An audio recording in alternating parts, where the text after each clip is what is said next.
really just speaks to what Kate has just said. And I talk a lot about these off court, off field dynamics that really affect the flow of games. And I think this was the case with Coach Reeve and her decisions who to have on the team and who to play. Yeah, because Steph Curry, excuse me, has is 36 years old now.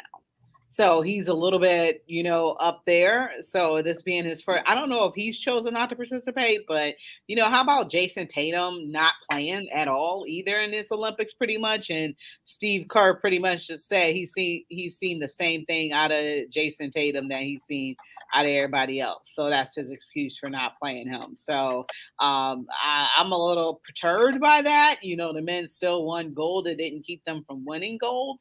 But I don't understand what Steve Kerr is doing.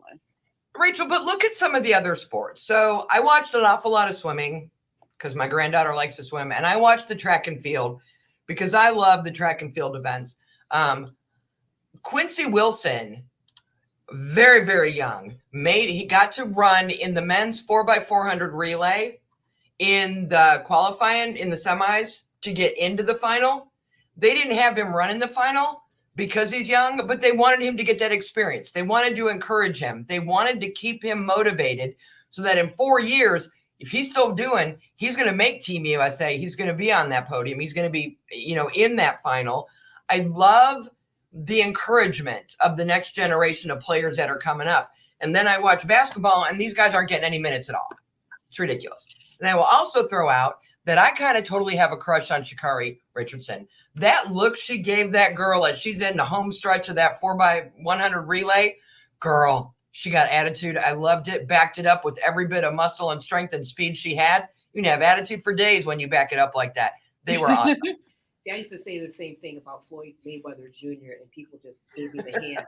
But I want to go back to the men's hoops team. I think just like they've done with changing the format of the All-Star game, when you're asking our professional athletes to represent our country, why do they need a coach? Just let the players work it out. I think that's a tried and proven approach to All-Star games, to the Olympics. I mean, it's time for a change. I mean, who knows why Steve Kerr didn't do the things that obviously we as fans have seen that need to be done. I mean, politics, dynamics. But those are my thoughts on that. Irene, did you have something you wanted to say too? I'm here to talk Browns. I'll let y'all cook up. I love that. Is that you slang cook on? You should be texting me these things, right? So I can sound like I'm closer to your age. That's funny. But shout out to Kate says, look, Dina T, what is that? Her 6th Olympic gold medal, 42 years old. She broke Sue Bird's record for the most Olympic hoops medals in history. And just shout out to the team overall. 61 straight Olympic contests they have won, going back to 96, maybe even earlier than that. And there's a lot of pedigree. I mean, you got to give props to the old, right? Dawn Staley was one of the members of that team. I mean, it's just incredible the depth of history that all athletes, including young boys and girls, can look at to see this great timeline that, as far as I'm concerned, our national teams are the greatest of all time in Olympic history, period. That's true. I would agree with that. Absolutely. Team USA, as always, I mean, just think about the athletes that we have, the training facilities that we have, everything is state of the art. So, you're going to have, these athletes who are awesome. And, you don't hear about doping or anything like that. When Michael Phelps did, smoke marijuana, he was not, was he competing at the time? I don't think he was competing at the time. Oh, that's a whole other topic about Michael Phelps, but yeah. But, you don't hear about doping or anything like that. So, everything is just world class with us. And, I'm just super excited because the Olympics, I think Paris did a good job. I think that they could have fixed up the Seine River, and not had it be so bad for competition. But it seems like everybody that jumped in it and competed is still alive. So that's a great thing, but, let's talk about Jordan Childs and that IOC ruling on a bronze Mhm. medal with her. You know, when you look at the sport within the Olympic context, you just really got to know what the rules are, right? And my understanding was they decided to, take her bronze medal away from her. But even in how she was awarded the bronze medal, thinking about the Browns, was complicated.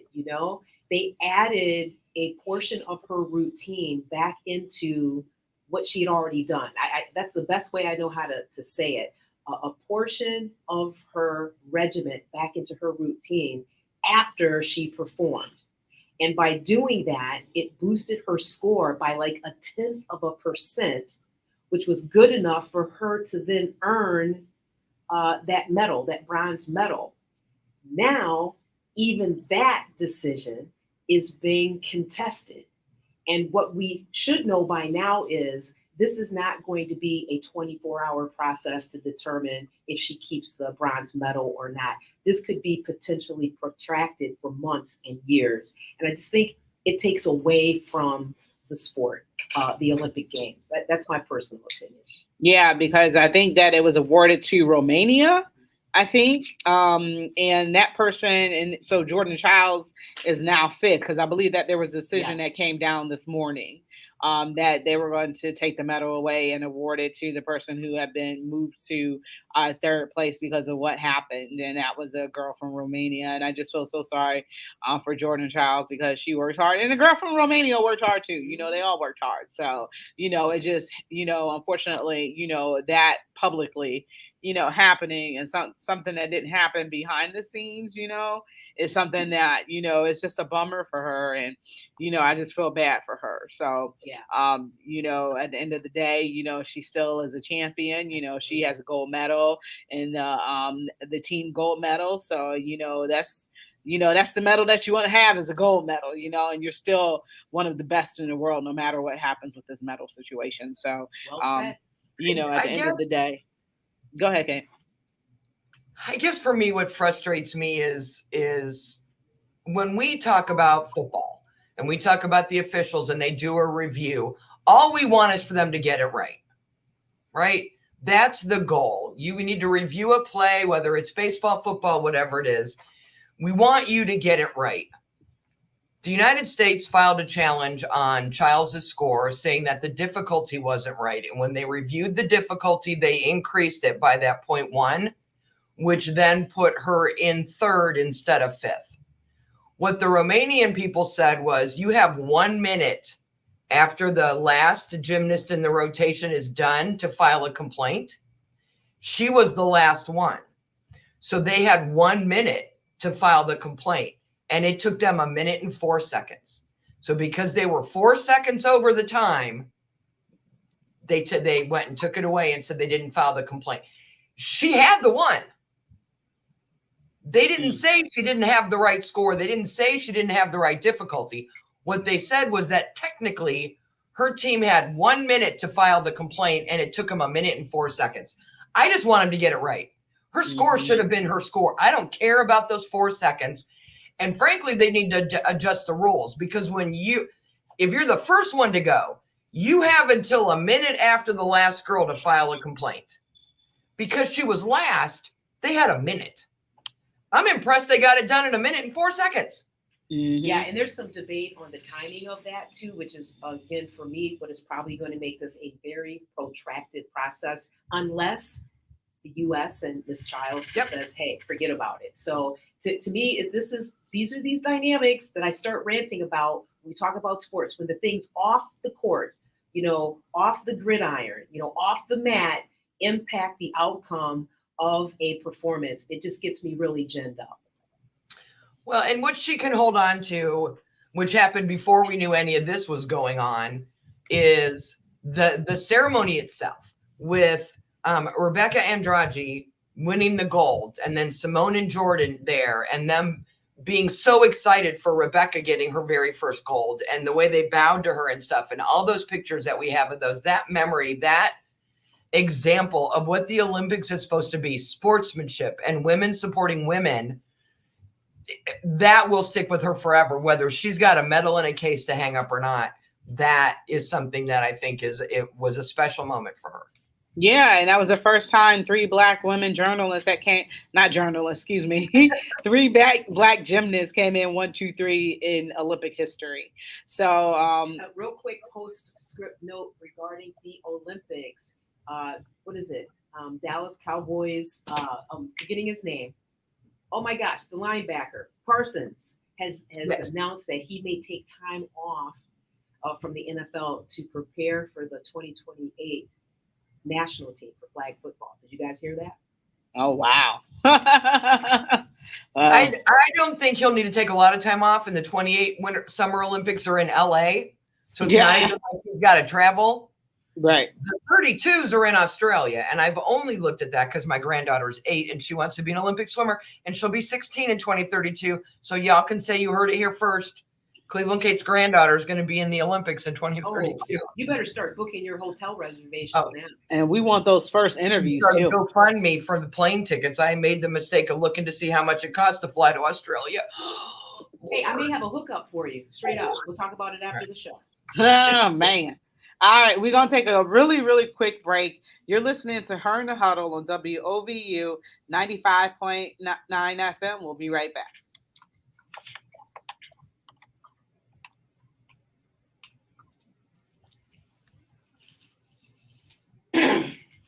Said, let me clear my throat.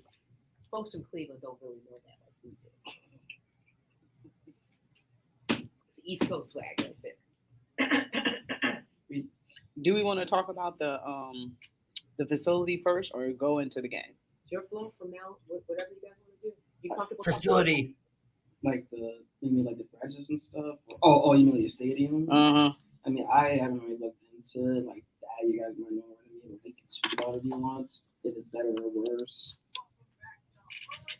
I mean, I'll probably leave.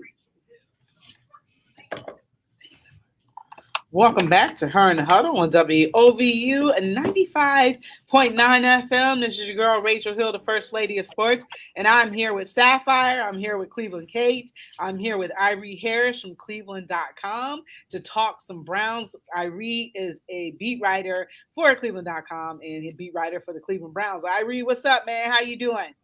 I'm good. Happy to be here. How about yourself? Everybody was good. It's sunny out. Football's back. Happy to be here and talk some Browns football. Good. I have chill bumps. You know when I see you, it's time, right? I just get so excited, and I apologize for the hugs and the kisses. It's football time. All right, let's go. We're here. You've been busy, covering practices and stuff like that. So how was Greenbrier? I individually did not go to Greenbrier. I'm not on that level yet, but it's okay. That was another week off, an extra rest ahead of them coming back to Berea. But I heard Greenbrier was cool. Okay. West Virginia, middle of nowhere, in between the mountains. Maybe I'll go there in my spare time. But I'm not kidding. I'm not. I was about to say, you ain't going to no Greenbrier. Not even to visit. But nobody wants to go to West Virginia. I'm sorry. Oh, there's some beautiful parts of West Virginia. No, I'm good. Oh man, I think they're beautiful. But I have been there for everything else. So there's Berea, the previous games we'll get to, all that good stuff. So yeah, let's get to it. Yeah. So overall thoughts about this game, kind of was a blowout. I wasn't expecting it to be a blowout. It is the Green Bay Packers. Their fans travel very well. But I wasn't expecting this game to be a blowout. So can you start off by telling us what went wrong for this team?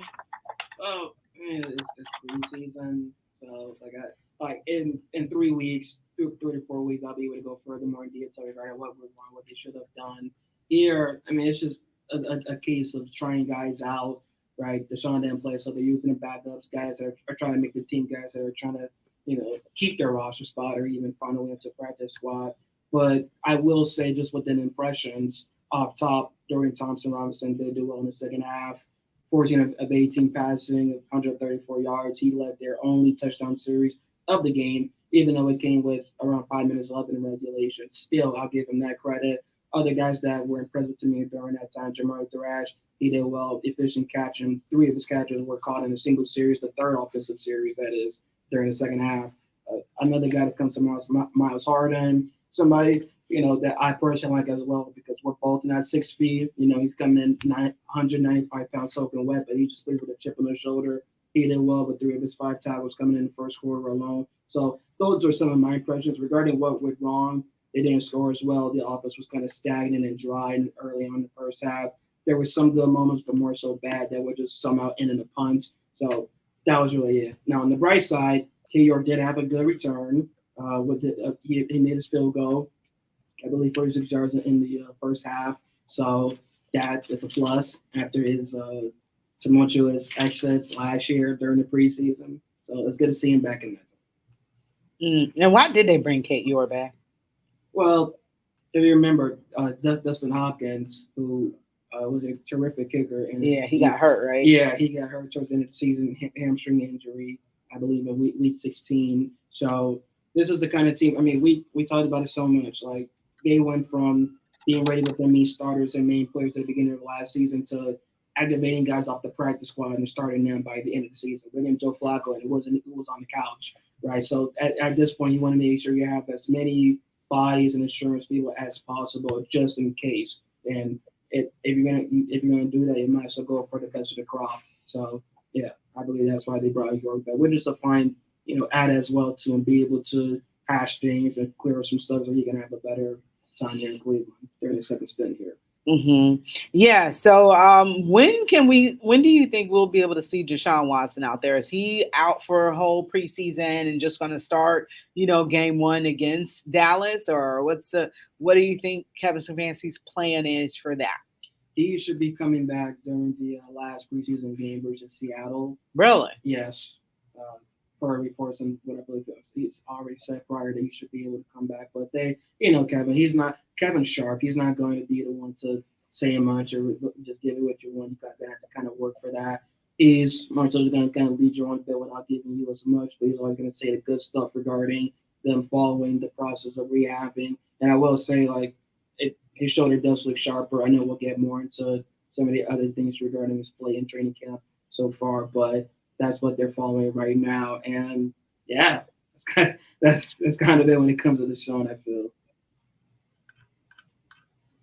It's hard for me because I'll just tell you straight out, I don't want to see any of my starters play in preseason at all. I actually, I just was pleasantly surprised that Stefanski knew to sit out Garrett and Cooper and especially Bitonio, right? They're coming off of, they were roughed up last year, right? So, I mean, for me, I don't know what I get from preseason other than looking at, some of the other players like a Foreman. I'd love to know your thoughts on him. But I just defer to your expertise during this time of year. You're too generous, yeah. And real quick, just to pick up what you're saying, those guys there could be a little bit of how I put it.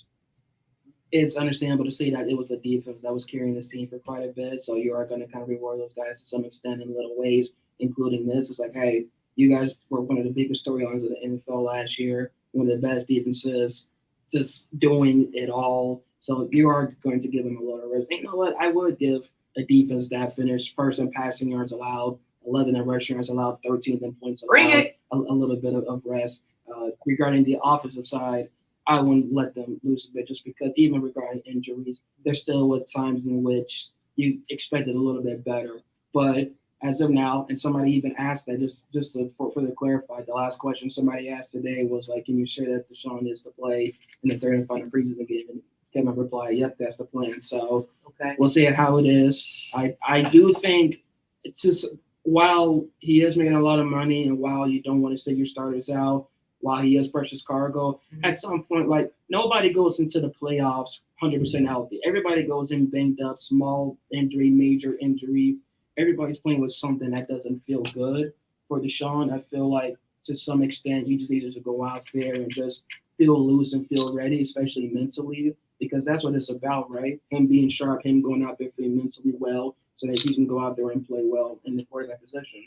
Because I don't need to really say the numbers on his contracts. Right. I'm sure that's a driving force for everybody that talks about him and says that he needs to play or do well. So it's so fascinating that you mentioned contract, that I looked at Jordan Love's, what is he, 55 million a year? Burrows is 55 million a year. And Go I'm gonna say, and Jordan Love played in the preseason game as well. The 43 plays, Yeah. threw a 65-yard touchdown on that third play. So just to add Yeah. to your regarding quarterbacks playing in the preseason, You know exactly where I'm going from, right? So, I mean, and that could be the difference in youth, too. I mean, even though Deshaun is still in his 20s, there's a difference between Deshaun's 20s and a Jordan Love's 20s, right? So it's curious to me that so much of what we discuss that happens on the field is driven by off the field decisions, right?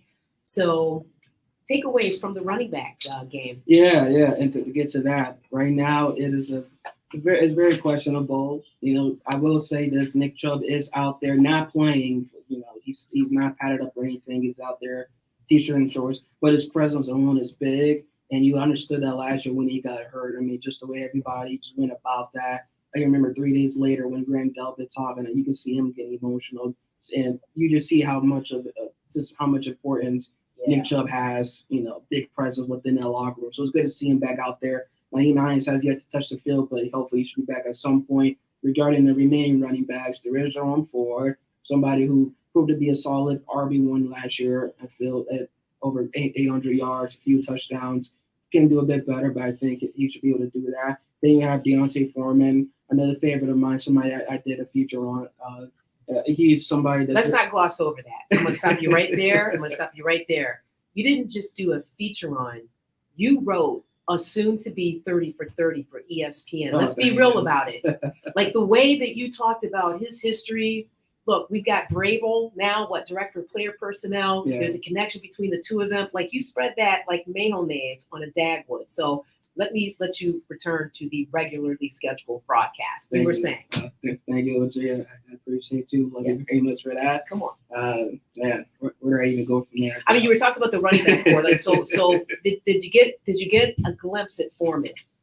Yeah, well, so if you remember, Foreman in the Greenbrier had that injury, a blow to the neck. So he was down. They flew him to Roanoke, Virginia, to the nearest medical center. He's okay. He's back. And actually, today was really his first day back. Okay. So right on time regarding asking him. He looked well. I mean, he's still working his way back in, but he was participating in some of the drills. But he's somebody that I think can be another solid pickup for them. You know, he from the first few years of his career weren't going well, but he's definitely rejuvenated his career back since, helped Tennessee to the playoffs when Derrick Henry was down in 2021. He's been solid. Carolina, when Chris McCaffrey was traded, nearly 1,000 yards during that season, 2022. So a healthy Foreman should be solid, and exactly what this Cleveland running back that's our need. He's hungry. That's my sleeper.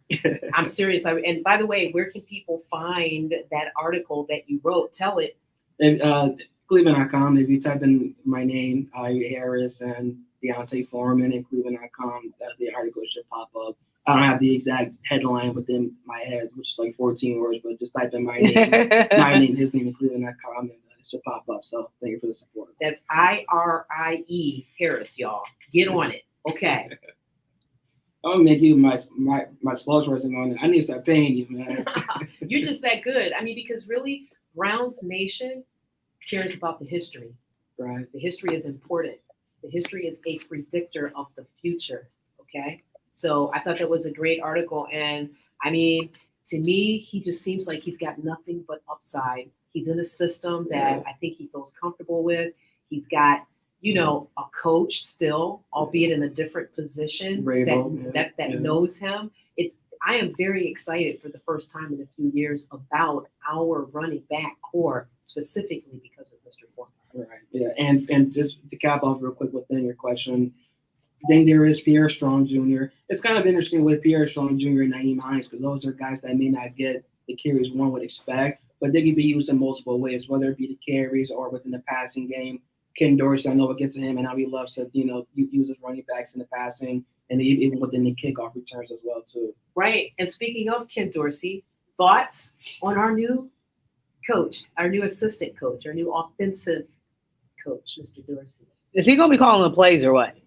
I believe it back in the Greenbrier that Kevin established that he would be the one calling the plays. And we asked Dorsey about that not too long ago, and he just kind of caught. I mean, he's not going to be in front of us, like, yeah, I know, I want to be the coach. Like, no, he's like, oh yeah, this. He pretty much said that he knew what it was coming in and still went about it. And so he was politically correct, is what you're saying. He expected it. He knew that Kevin would be the one calling the players that would do what's best within philosophies and leading the wins. Irene, talk to us. What is that all about? You go get an offensive coordinator, but you don't permit your OC to call plays. What am I missing? What are we missing? I'm unsure. That's probably above my pay grade, but I can tell you that right now, at least just from what they're telling us, and coaches, coordinators, they say a lot of things, but right now it seems like they're working, meshing well together. And then again, it is August. Championships are not won in August, so you're hoping that it stays that way and consistent during the regular season. But time will tell when it comes to those two. So I'm still trying to understand why Alex Van Pelt was fired and you don't call the plays. So same thing with Ken Dorsey. I mean, what is your excuse for? I mean, I guess part of it, him and Deshaun Watson didn't have the best relationship. So I guess there it is right there. I just answered my own question. Okay, there we go, Rachel. Great job. Well, I can say this regarding Dorsey. Just what is there to know regarding him? I mean, for one.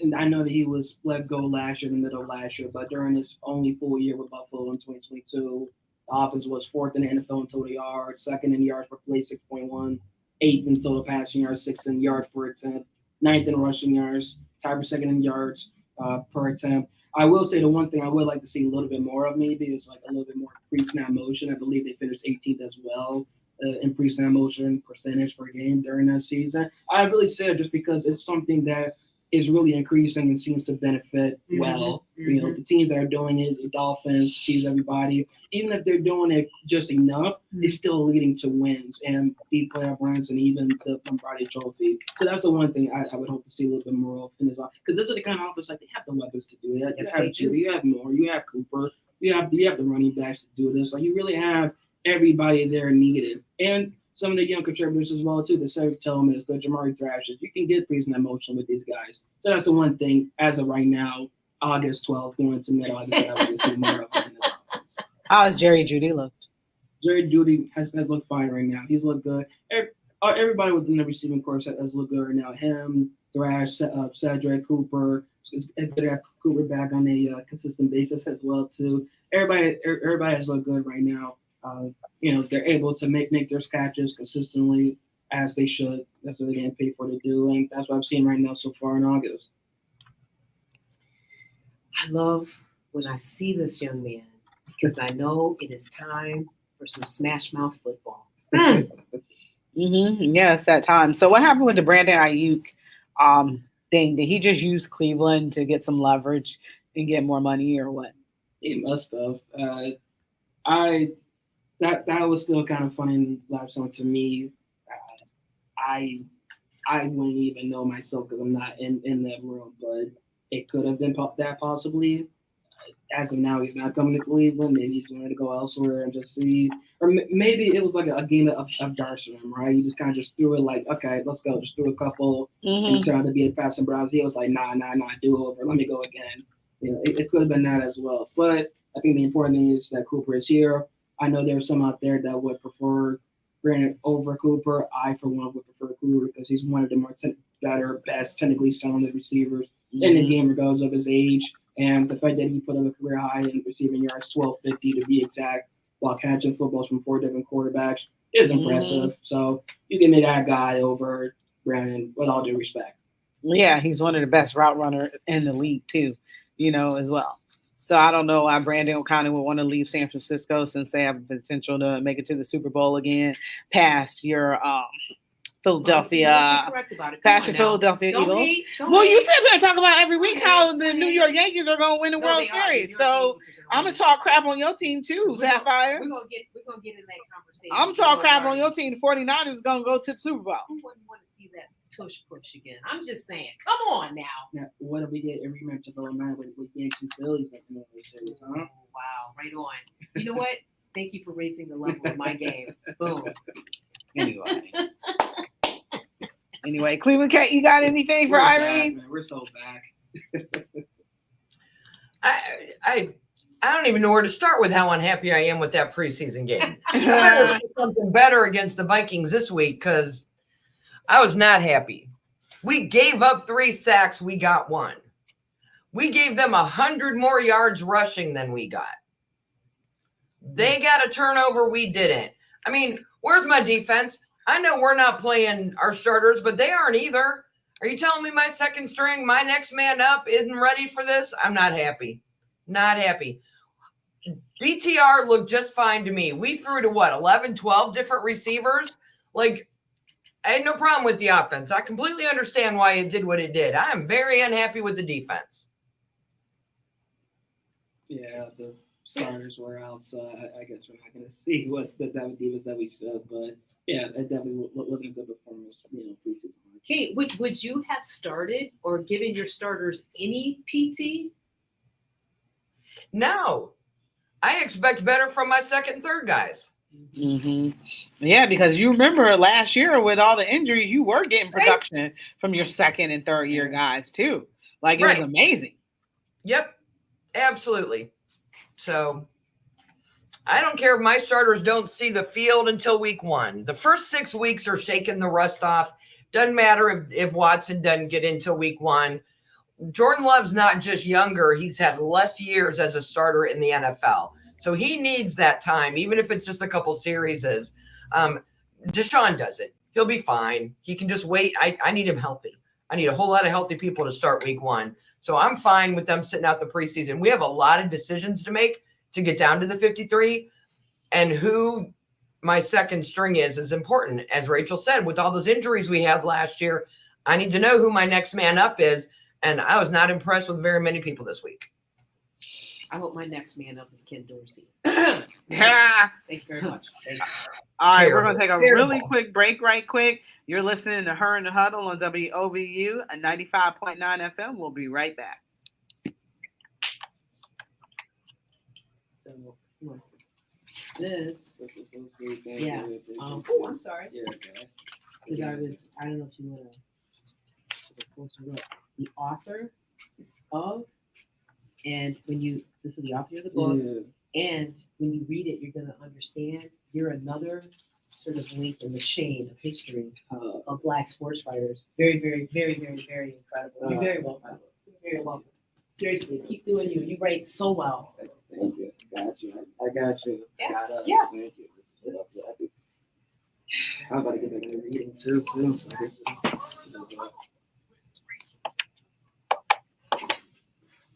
Welcome back to Her in the Huddle on WOVU and 95.9 FM. Remember, you can always keep it locked here at 95.9 FM on your regular radio dial.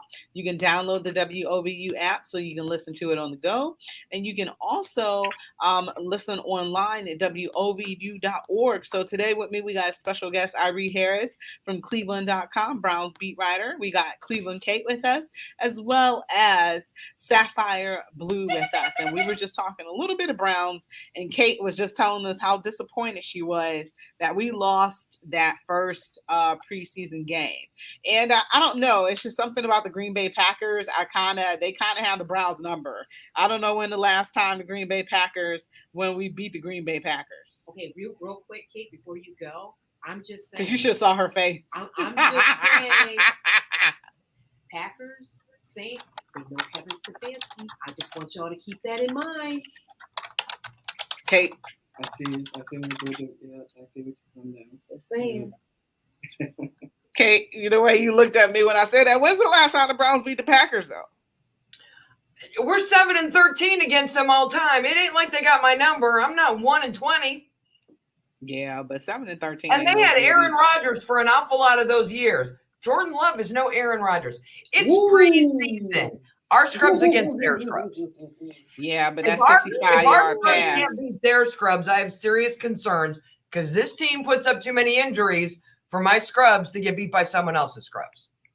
Yeah, that 65-yard pass, so that meant business right there. Yeah, Jordan Love is for real. I'm more concerned about that. They got 150 yards on the ground, and we had 50. Oh, God.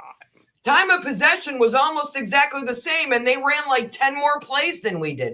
If you're getting that many yards on the ground, it's not because of clock management. How'd you get 10 more plays? We had more penalties. Clean it up. I'm a nitpick. We'll see what happens after the Vikings next week. Yeah, that's when it makes you feel better. Some of these guys that are probably I'm just that make you pretty mad. Bro, it's the preseason. If they might not be here, that's when is the name of the game. These cuts are going to be made. So same players that you're seeing right now, I'm sure the coaches are seeing as well.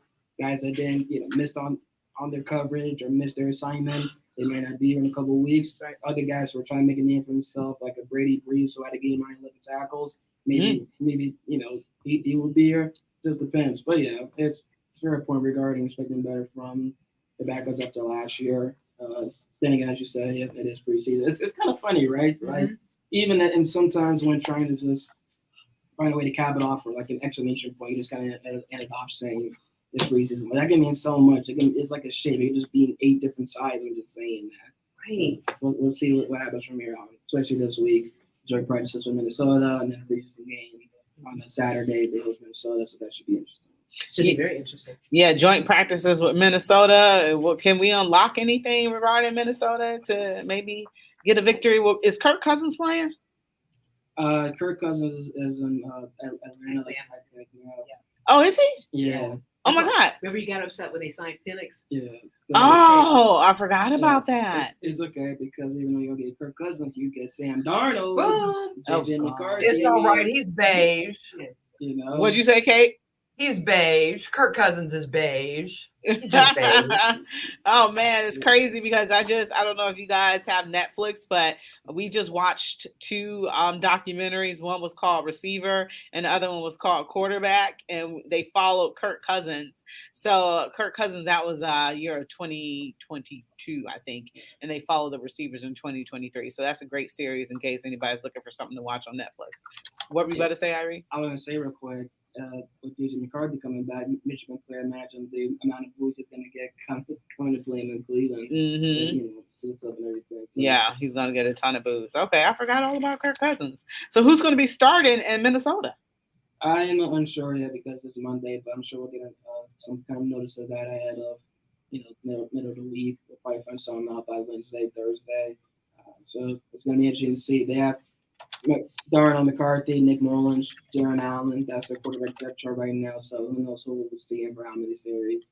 Okay, all right, that's interesting. But I always like when they have these joint practices with these teams and stuff like that. I feel like stuff will be a little bit more realistic or whatever, and then they'll get a chance to go play in Minneapolis, beautiful dome, I heard.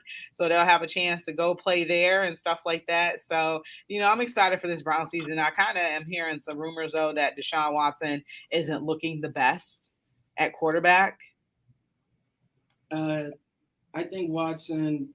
I'll say this because I know where I'm going to say. Watson has been more of a coin, more of a coin flip. On one side, his shoulder does look sharper.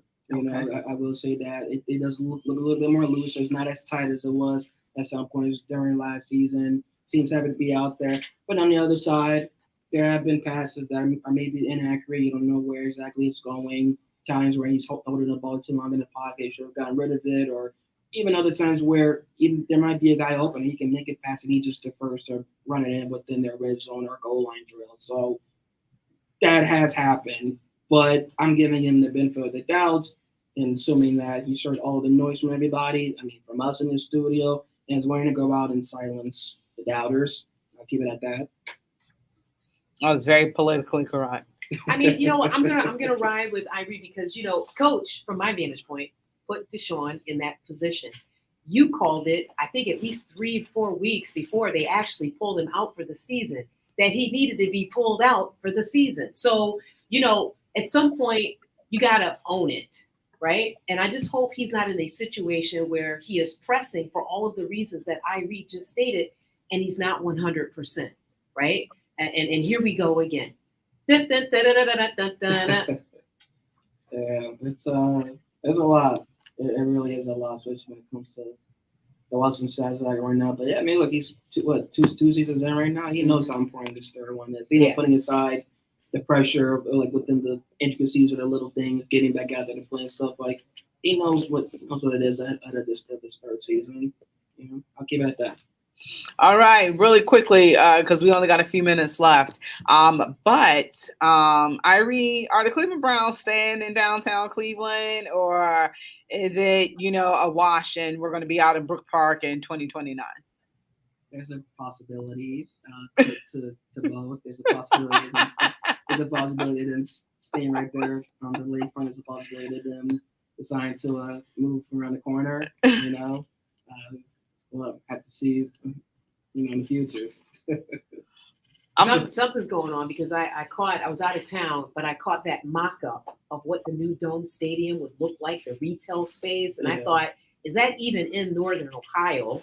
And then over the weekend, I caught it seemed like a love letter that Cuyahoga County wrote to the Haslams, pretty much pleading with them to understand the impact that moving the team out of the city of Cleveland proper would have on businesses, the education system, and the economy, right? So I am confident that Mayor Bibb and his team will get this figured out, right? So that's my story. I'm sticking to it. Yeah, there's a lot of different reasons, why, the impact and stuff like that. But, bar owners would be devastated. I mean, they do great, during the year, but, 8 to 9 Sundays, it's special and, a ton of money to be made and stuff like that. So, a lot of impact. It's a very beautiful design, but, I, for one, am just hoping that they don't move out of downtown Cleveland. The Dome should have been built there in the very beginning and it wasn't. And now we're paying the price for that, years later down the line. 25 years later? Kind of reminds something me like of an that. Episode of Tony Soprano, why it didn't get done the first time the right way. But, there I go. Cleveland Kate, thoughts really quickly? Kirk Cousins plays for the Atlanta Falcons, and you should remember that because we all lost our shrimp when they drafted Michael Penix Jr. because we couldn't figure it out. Number 2, the Browns better beat the Minnesota Vikings because I am not losing to J.J. McCarthy in my own stadium. Can't stand a Wolverine. And number 3, the Cuyahoga County is full of crap. The economic impact of the Browns downtown for 8 or 9 weeks a year is nothing. Their problem is they don't know what to do with the entire waterfront if the Browns aren't playing there. If they had half a brain, they'd already be figuring out a better way to do that. Get rid of Burke Lakefront Airport and move those rich bougie people over to the empty terminals at Cleveland Hopkins. Let the Browns go to Brook Park. Their fear is not the Browns playing in Brook Park. It's the Browns taking the Cavaliers with them when their lease is up at the Rocket Mortgage Fieldhouse. Because I saw that same thing on Instagram that Sapphire saw. And if you look, there was a basketball game being played in that arena in the video. Well, Sapphire, did you have one more thing to say? Yeah, you all tune in next week. We're going to have award-winning journalist Chris Hayes on to talk about his book, First Draft, a collection of stories chronicling race, sports, and social justice in the 21st century. Down. Thank you, Sapphire. And thank you, Irie, for being our special guest today, talking some Browns. We'll definitely be having you on more this season to talk some Browns with us. Cleveland Kate, thank you. Thank you, everybody, for listening. And thank you, Sapphire. Thank you, everybody, for tuning in and listening. You've been listening to Her in the Huddle. Here we go. Y'all been listening to Her in the Huddle on WOVU 95.9 FM, and we are out of here.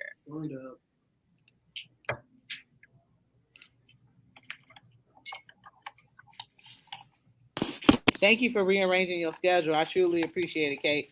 And Sapphire and Irie too. This actually is easier for me because I just stayed at the office. I didn't have to worry about driving home, hitting traffic. We're not having internet or anything like that. So y'all got no power? No, last week we didn't. Oh, I'm sorry.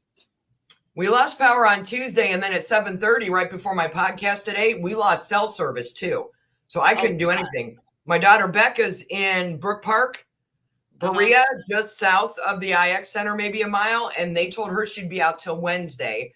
She got some power back over the weekend, but it's 110, it's not 220, so not everything in her house works.